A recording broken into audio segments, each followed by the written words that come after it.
Hey guys, welcome back. If you're new around here, I do true crime videos, mostly in Australia because I'm in Australia, so that's where my passion lies. But anyway, today is a unsolved case, which is quite rare for me, so let's just get into today's video. It is on the unsolved case of Jarrod Ross. So in 1997, Gerard James Ross was an 11-year-old schoolboy who lived with his mother and father. His mother's name was, I'm going to get this wrong, I apologize, Cyrese or Cyrese. I'm going to put the spelling on the screen. And his father Stuart, his big brother Malcolm, and sister Beth, in the Pilbara and iron ore town of Newman in Western Australia. And I'll pop a map on the screen now for those that aren't really aware where the WA Pilbara is in comparison to Perth, which is like the main city of WA. It happens to be a place I'm pretty familiar with. I'm cabin crew for a regional airline, so I fly to Newman pretty often. And the Ross family had actually only just really moved from Scotland to Australia in 1992, so only a couple of years previous. The family of five started off in Canberra before getting a motorhome, a newly renovated motorhome, and making their way across the country. So in 1993, they travelled in their motorhome for 6 months before settling into Fremantle, which is in Western Australia. It's right next to Perth basically. And in 1996, so a couple of years later, Stuart was offered a job in the mining industry, which if you aren't aware, in WA, the mining industry is huge and it's an amazing opportunity. It's really well paid. So of course the family took up this offer, and also living in a small kind of country town did suit their lifestyle, so the whole family went up to live in Newman. Gerard and his brother Malcolm, they had a really special bond and they got along really well. So the move together for them was pretty easy, and they ended up making friends quite easily in their new environment. They both joined the local football team, and I'm going to say Gerard and Jarrod back and forth because it is Jarrod, but I'm very used to saying Gerard, so I really apologise for that. And Jarrod was even the sporting captain for his school sports team. In October of 1997, Jarrod and his family were on holidays in Rockingham, which is like a seaside town of Western Australia, really close to Perth. It's like a 45, 50 odd minute drive, and they had a holiday home in Rockingham, which is where they were staying. The address of this was 105 Kent Street, Rockingham. On the morning of October 14th, which was a sunny spring Monday morning, Gerard was heading out the door. He had a black t-shirt on with like white stripes on the shoulders, grey shorts, and he was heading to the comic book store, which was pretty much down the road. It was about 800 meters or just over 800 yards. So some reports did say that Jarrod and his brother, 13-year-old Malcolm, were playing together in the holiday home quite loudly, and his mother, who was pregnant with twins at the time, just kind of wanted some peace and quiet, so suggested the two boys head off to the comic book store. Jarrod's mother gave him a few dollars to take with him, which he placed in his pocket. And he walked out the door around 9:30 a.m. wearing his New York Yankees baseball cap. As I said, Jarrod was accompanied by his brother Malcolm, who was actually on rollerblades, and because Jarrod was walking, Malcolm decided to go a bit ahead of him, just skating ahead. As I said, a very quick trip, 800 meters. And Malcolm said he would meet Jarrod at the comic book store. Jarrod was actually seen by a witness walking to the comic store at about 99 Kent Street, and this was the last confirmed sighting of Jarrod. Malcolm waited at the comic book store for his brother to show up, but he never did. He decided that he himself was going to do a bit of a search for his brother. He checked the beach, which was like alongside Kent Street, and he checked Kent Street itself before returning home to tell his parents what had happened. His parents were very concerned, as just wandering off or running away was incredibly out of character for Jarrod. And they let police know they had a missing child, and a ground search was started pretty much straight away for the young boy. By nightfall, when Jarrod had still not shown up, panic really began to set in for the Ross family. In the relatively small town of Rockingham, this was a huge police story and an even bigger police investigation. Stuart Ross, Jarrod's father, made a public plea to television stating, "If anyone has Jarrod, let him come back to his family. Jarrod, if you can see this, just know that we love you and don't lose hope." 150 police officers and volunteers searched the beaches and shrubland in the area that Jarrod went missing, and police practically door knock every single person within that area, fearing that Jarrod had been abducted. They even look into all the ships that had docked in Rockingham and check out all the crews that had come into Rockingham, and of course they checked the profiles of all the local pedophiles. Police use aircrafts with infrared cameras to search the bushland at night, and flyers are handed out about the missing 11-year-old, and these are dropped into letterboxes across Rockingham, of course remembering this is a time before social media. The houses and backyards of Kent Street where Jarrod went missing are also searched. Water police and the Navy also begin to search waterways around Rockingham. And Gerard's disappearance by now has officially been labelled as foul play by detectives. So Rockingham being quite a small town or a city, I'm going to assume they had quite a small police force. So they did actually reach out for help from the Macro Task Force here in Perth, and that is a task force I have talked about on this channel that you may be familiar with, because the Macro Task Force actually worked on the Claremont serial killer case. I don't really know a whole lot about the Macro Task Force involvement in Jarrod's case, but I just found that fact pretty interesting. If you can't tell by this point, the search for Jarrod was huge. They were desperate to find him and solve what had happened to him. And on the 24th of October, a circus performing in Rockingham even gets involved in trying to solve the case. The ringleader actually pleads with the audience for anyone that has any information on Jarrod's disappearance to contact police. On the morning of October the 28th, horse trainer Mick Miller was taking one of his 5 horses for a run through the pines at the Carnup Pine Plantation near Baldivis. It was something he did every day. It was just taking his horse for a bit of an exercise. However, Miller decided to take a different route this morning with his horse and took his horse cantering through the pines. This is when Miller spotted something out of the corner of his eye. He rode his horse over to what he had spotted to see what it was before sprinting back to the stables to phone the police. Police soon arrived at the pine plantation, which was about 20 kilometres or 12 miles southeast of Rockingham. Mick Miller rode with police in their patrol car to show them what he had found, and that was the body of a young boy. Unfortunately, this young boy turned out to be Gerard Ross, and at this point it had been 15 days since his disappearance. He was found fully clothed with nothing really concealing his body bar a few sticks and stones,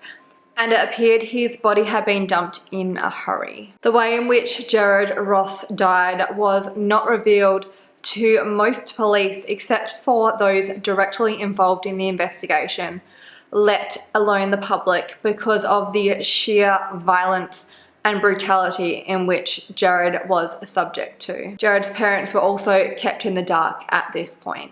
There was also no signs of indecent assault on Jarrod's body. An earlier report I read did mention tire marks leading up to the body, but I didn't see anything mentioning it. Since this article, I thought it was worth putting in there, but just take that piece of information with a grain of salt. Another report from the time stated that Jarrod had been strangled and a ligature was found around his neck. However, this was a report from October 29th, 1997. I didn't see too much on this, so again, just take that information with a grain of salt. These earlier reports aren't always the most accurate. You can go back and look at like records of like newspapers and whatnot, but again, early reporting and the media and journalism, it's a bit of a hit and miss, but I do like to add that information in there just so you're aware of everything that was sort of reported at the time. Jarrod was found with the money in his pocket his mother had given him on the day he went missing, and in fact he was actually found with every personal possession he had left the house with on the day he went missing on him bar one, and that was his New York Yankees baseball cap. And the baseball cap still remains a key line of inquiry in this investigation. They have never found this baseball cap and they still want to find it. I've talked about it in the past where killers will keep a like a monument or a trophy of their killings, and this may be what they kept of Jarrod's. The next day a post-mortem is conducted and police describe this crime as a crime of opportunity and that the killer must have acted in haste. One detective actually theorized that Jarrod possibly went to use a public toilet on the way to walking to the comic book store, which is why there is literally no witnesses of Jarrod literally being snatched off the streets in broad daylight. He was in suburbia. No one saw this. Surely he would have screamed or struggled, but it's like he just went poof and disappeared. It's also believed that Jarrod was taken somewhere between being abducted and his body being found. They don't believe he was killed at the site where they found his remains. A white ute was actually reported as suspicious in the area of where Jarrod went missing, but again, nothing has really come from this. By November the 5th of that year, police have gathered 1,200 pieces of information on this case and a list of suspects. They conduct several raids on some properties in Rockingham in an attempt to uncover some more clues in this case. Police pretty much scour every house in the vicinity in where Jarrod went missing, and if a homeowner or renter refused to have their home searched, police got a warrant to search it. And one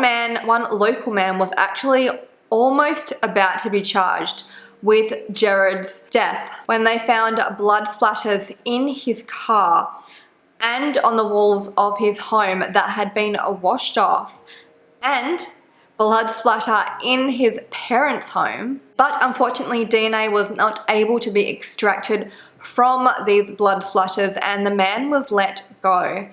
And I suppose in the 90s, the DNA technology wasn't quite up to par yet. So these washed off blood splatters in the home, the blood splatters in the local man's car and in his parents' house could have been Jarrod's, but there was no way to tell. And at this point in 2018, when we might have the technology, those blood splatters are probably long gone. I don't know heaps about forensic technology, anything like that, but it's just, I wonder if there's a way they could go back and check those splatters if the car is still in existence, if they can still, I don't know. They just seemed so close and yet so far at the same time. And police did continue to investigate this suspect, going through his life and belongings and house and all that with a fine tooth comb, but they were not able to find a thing. He may have been innocent, but the blood was just very weird. Especially splatters. Like, splatters implies force. And it wasn't actually helped by the fact that this local man actually lived in the house where there had previously been a homicide.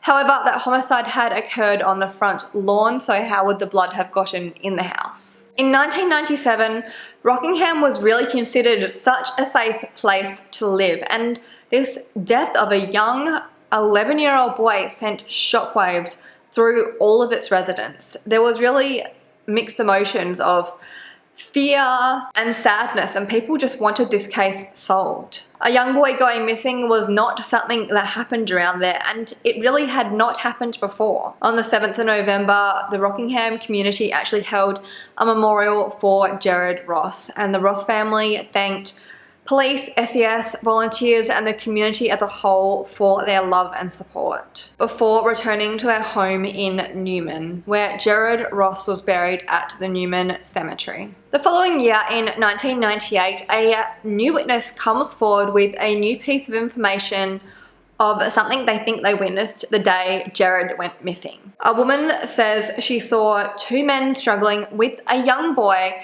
but she had not felt comfortable enough to intervene. She described the two men as aged in about their 30s, one with fair hair and one with dark hair, driving a faded maroon or brown station wagon. It was also revealed around this time that dog hairs were found on Gerard's body, and the Ross family didn't have a dog. They weren't staying with a dog, so it was possible these dog hairs were linked to Gerard's killer or killers. So these dog hairs were sent to Adelaide for forensic testing, but as far as I could find, nothing has been revealed in the media as to what these results were, so I can only assume they weren't important, or they were so important they didn't reveal it.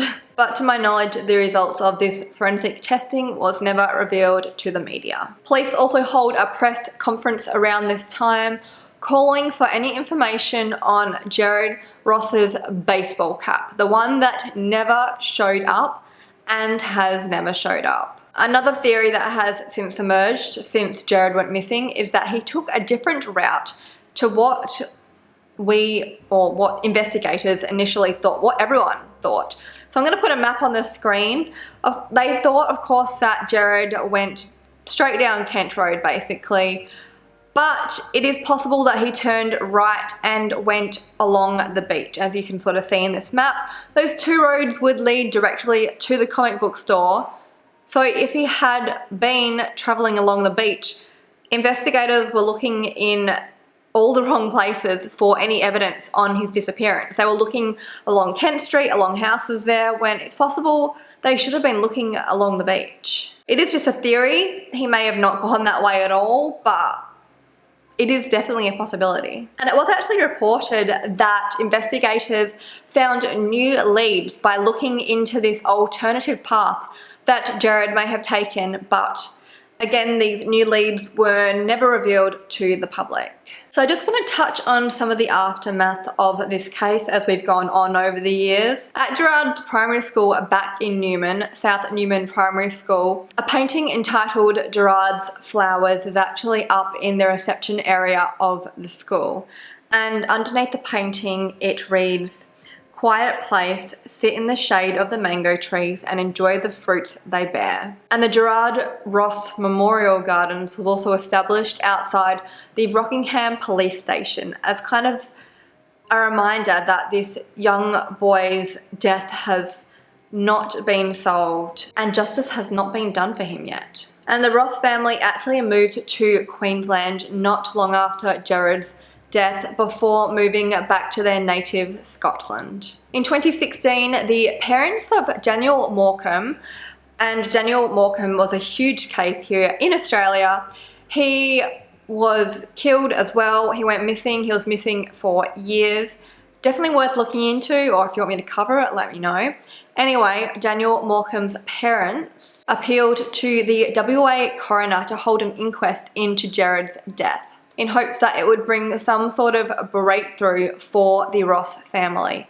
And I was quite surprised that an inquest had not been conducted. And just for the record, the man that killed Daniel Morecambe, which was Brett Peter Cowan, has actually officially been ruled out of Gerard's investigation. There were talks for a moment in time that he was a suspect in this case, but that has been officially ruled out, so I thought I would just add that right in here. In January of 2017, police and the Ross family made a fresh appeal to find their son's killer. Police held a press conference in Rockingham to announce new leads in the case. It was announced that the Cold Case Homicide Squad, after reviewing the case file on Gerard's death, had several new lines of inquiry and new persons of interest. Acting Detective Inspector John Monday stated, While police have spoken to almost 1,200 witnesses during this investigation, we believe there are others with information who have not come forward for their own reasons. We ask those people to reconsider their position given the passage of time and potential change in allegiances and circumstances. And after this press conference, there was 70 calls made to police in regards to Jarrod's death within 2 days. Police also announced they're still looking for the driver of a white or beige coloured sedan who just weeks before Jarrod disappeared approached a young 11-year-old boy on Kent Street, which was where Jarrod and his family were staying. And the male driver of this car asked the boy if he wanted a lift. The young boy declined and the driver drove away. And this was around August of 1997, and police just want to find these people, if not just to rule them out of the investigation. And police have said they know this information is very vague, but it's just pretty coincidental considering. But then again, if Jarrod was offered a lift for 800 meters, I don't know, like, you would just walk it, it's not that far, but maybe he wanted to catch up with his brother.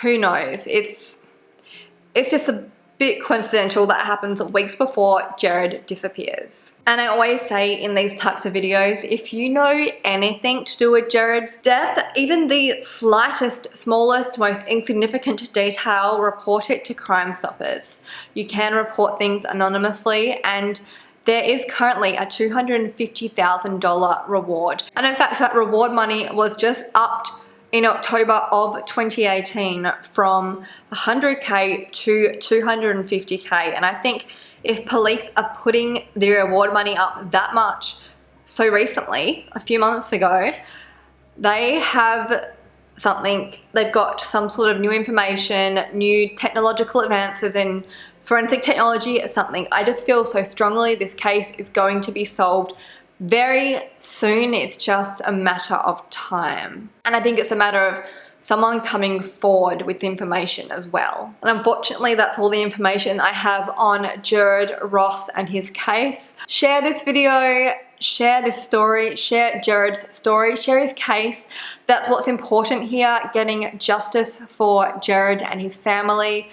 I just feel so strongly this is going to be solved soon. I'm going to leave the Crime Stoppers number below in the description, so if you know anything, thank you for watching. Thank you for listening to Jarrod's story. Stay vigilant, stay safe, and I'll speak to you soon.